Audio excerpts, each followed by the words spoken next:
How to connect your Aula F75 with Bluetooth. So first of all, on your keyboard, make sure it's already charged properly since it's Bluetooth, and it won't be getting power from anything else unless you connect it with a wire.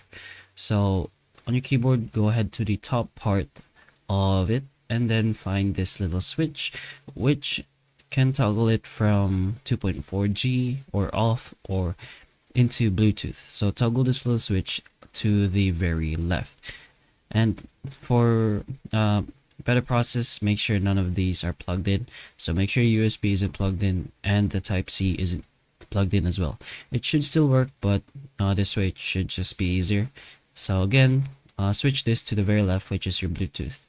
Then on your device or your PC or whatever device you're trying to connect it to, go ahead to its settings and find the Bluetooth option.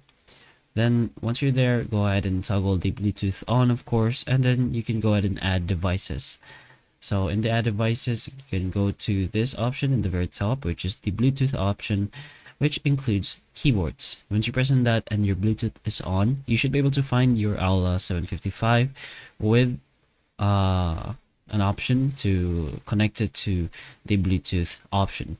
So just go ahead and press on your model or your keyboard and the connection will go through. So that's pretty much how you connect your Aula 755 with Bluetooth. So hopefully the information of this video can help you, and if it can, please like and subscribe for more videos like this, and that's all.